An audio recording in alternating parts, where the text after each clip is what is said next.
قاتل کا تو ہمیں ہمیشہ سے پتا ہے. اب میں ایک ایسی بات کرنے لگا ہوں کہ شاید آپ کو اچھی نہ لگے. آپ مطیع اللہ جان والی رپورٹ جو ہے وہ جاری کر دیں, اس کے بعد آپ ایک نئی کمیٹی بنائیں, اس میں آپ مطیع اللہ جان کو بھی ڈال دیں اور مجھے بھی ڈال دیں. ہم آپ کو بتائیں گے کہ ارشد شریف کو کس نے قتل کروایا. میں شاہد اسلم صاحب کو زیادہ نہیں جانتا تھا, تو جب پتہ چلا کہ ان کو گرفتار کر لیا گیا ہے, ابتدائی طور پہ میں نے صرف ایک ٹویٹ کیا ان کے سپورٹ میں. جیسے ہی وہ ٹویٹ ہوا تو کچھ ہی دیر میں مجھے اتنی کالیں آنی شروع ہو گئیں کہ میں نے کہا اتنی کالیں تو بہت لوگ گرفتار ہوئے ہیں تو سب کے لیے آواز اٹھائی ہے, تو اتنا فیڈ بیک تو کسی کی وجہ سے نہیں آیا. تو اس بندے میں ایسی کیا خاصیت ہے؟ تو پتہ چلا کہ ان پر یہ الزام ہے کہ انہوں نے جنرل قمر جاوید باجوہ کے جو ایسٹس ہیں اس کے بارے میں کوئی خبر دی ہے. تو میں تو فوراً ان کا مداح بن گیا. پھر میں نے کالم لکھ دیا تو پھر اصل فون آنے شروع ہوئے, اصل والے آپ سمجھتے ہیں نا. تو وہ پھر ایک لڑائی شروع ہو گئی جس کا میں نے ان کو نہیں بتایا کس سے کیا لڑائی ہوئی. تو انہوں نے مجھے ایک بات کہی, انہوں نے کہا جناب آپ اسد طور کو بھی اتنا نہیں جانتے تھے, آپ نے تقریر کر دی اور بعد میں پھنس گئے تھے. اس کو تو آپ بالکل ہی نہیں جانتے, تو اس کے لیے اتنا سٹینڈ لے رہے ہیں. میں نے کہا یار بات یہ ہے کہ میں شاہد اسلم کو نہیں جانتا, لیکن میں جنرل قمر جاوید باجوہ کو تو جانتا ہوں, تو اس کا نام اس کے ساتھ آ رہا ہے. تو وہ بھی بات ہوئی تھی کہ بالکل شاہد اسلم جو ہے وہ ہمارا مزاحمت کا نیا استعارہ ہے.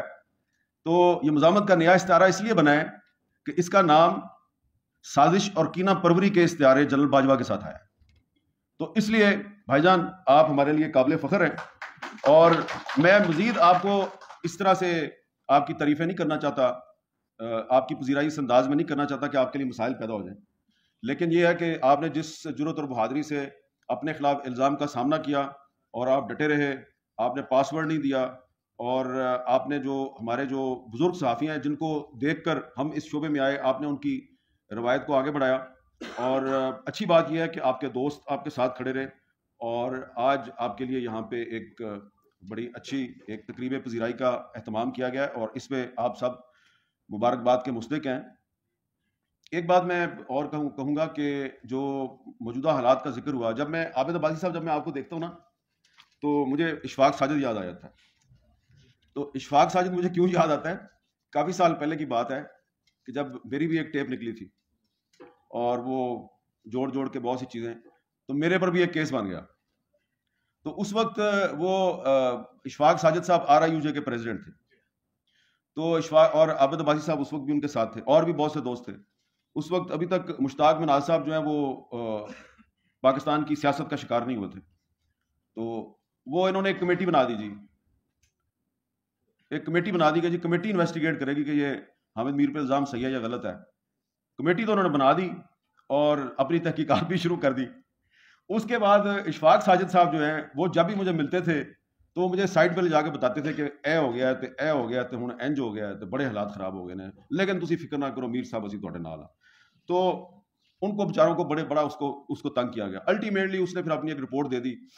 تو اس لیے جب یہ عابد عباسی صاحب کو میں دیکھتا ہوں نا تو ان کی جو ثابت قدمی ہے نا کہ یہ 2010 کی بات ہے شاید, تو یہ 2010 میں بھی یہ اسی طرح ایکٹیو تھے, اور اب 2023 آ گیا. اس دوران وہی جو کیس تھا 2010 والا جس کا کہ ہائی کورٹ نے فیصلہ کر دیا تھا, لاہور ہائی کورٹ کے پنڈی بینچ نے, وہ دوبارہ کھولا 2017 میں, کیونکہ اس وقت بھی کچھ لوگ جو ہیں ہم سے ناراض تھے. اور پھر یہ اسلام آباد ہائی کورٹ کے ایک جج صاحب کے حکم پہ پھر FIR درج ہوگی. تو پھر جو ہے نا دوبارہ جو ہمارے دوست ہیں یہ سارے, صغیر چودھری صاحب اس وقت زیادہ ایکٹیو تھے, تو وہ دوبارہ ہمارے ساتھ کھڑے ہوئے. علی رضا الوی صاحب پریزیڈنٹ تھے اس وقت RIUJ کے. تو یہ میں اس لیے آپ کو بات بتا رہا ہوں کہ جب کوئی آپ کے ساتھ مشکل میں کھڑا ہوتا ہے تو آپ کو وہ ہمیشہ یاد رہتا ہے, اور جو اس وقت مشکل وقت میں آپ کے ساتھ کوئی غلط کام کرتا ہے, منافقت کرتا ہے, وہ بھی آپ کو ہمیشہ یاد رہتی ہے. تو اس لیے شاہد اسلم صاحب یہ آپ کا ایسٹ ہے, یہ سارے لوگ جو ہیں. اور ابھی میں سمجھتا ہوں کہ ابھی آپ کو مزید خبردار رہنے کی ضرورت ہے, اور مزید آپ کے لیے جو مشکلات کا دور ہے وہ شروع ہونے والا ہے. مجھے یاد ہے جی اسی ہال میں 2018 کے الیکشن سے پہلے ایک سیمینار ہوا تھا, اور اس سیمینار میں میں نے یہی کہا تھا کہ آپ دیکھتے جائیں, اگر آپ اکٹھے نہ ہوئے تو یہ جو نئی حکومت آئے گی تو آپ کے ساتھ کیا ہوگا. ابھی عمران خان کی حکومت آئی نہیں تھی اس وقت, اور پھر کیا ہوا اس کے بعد آپ کے ساتھ. تو ان کے دور میں 2022 جنوری فروری میں پیکا ترمیمی آرڈیننس لایا گیا, اور اس دور میں ایسے قوانین لانے کی کوشش ہوئی کہ وارنٹ کے بغیر آپ کو گرفتار کیا جا سکے. تو ہم اس وقت بھی اس کی مخالفت کرتے تھے, کورٹوں میں جا کے اس کو چیلنج کرتے تھے. اس پہ بھی اسٹے مل گیا تھا ہمیں اسلام آباد ہائی کورٹ سے. اب وہی جو قانون ہے, ایک پیکا آرڈیننس 2022 جو کہ پی ٹی آئی کی گورنمنٹ لے کے آئی تھی آرڈیننس, اور اس سے پہلے نیشنل اسمبلی میں ایک کرمنل پروسیجر ایکٹ 500 میں ترمیم کا ایک ایکٹ امجد خان نیازی جو ہے اس نے اسمبلی میں ٹیبل کیا تھا پرائیویٹ ممبر کے طور پہ. ان دونوں کو اکٹھا کر کے ایک بہت ہی خطرناک قسم کا, خون خوار قسم کا قانون جو ہے اس کا مسودہ اس حکومت نے تیار کیا ہے, اور اس مسودے کا نام ہے کرمنل پروسیجر ایکٹ 2023. انہوں نے جو ہے نا پاکستان پینل کوڈ کا جو سیکشن 500 ہے اس میں ترمیم کرنی ہے. تو اس کے بعد پتہ کیا ہوگا, اس کے بعد وہ آپ کو بغیر وارنٹ کے گرفتار کریں گے. اگر آپ نے جوڈیشری کے بارے میں یا کسی ادارے کے بارے میں کوئی بات کر دی, بغیر وارنٹ کے آپ کو گرفتار کر کے لے جائیں گے.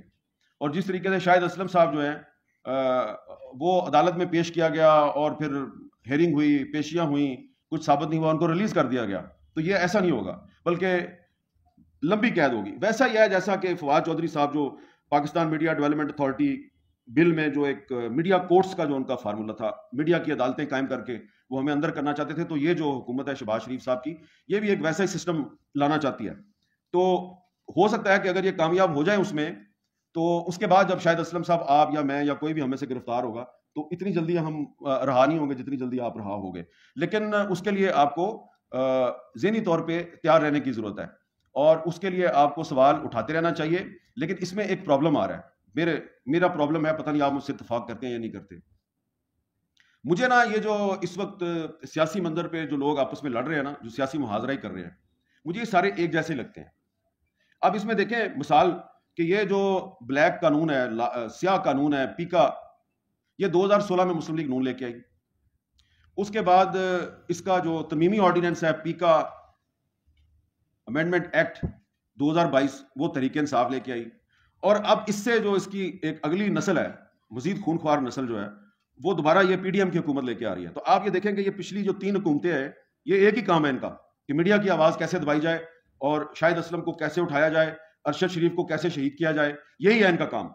تو ہمیں اپنی آواز اس طریقے سے اٹھانی ہے, اور اپنی جدوجہد اس طریقے سے کرنی ہے کہ ہماری جدوجہد کا فائدہ کوئی سیاسی جماعت نہ اٹھائے.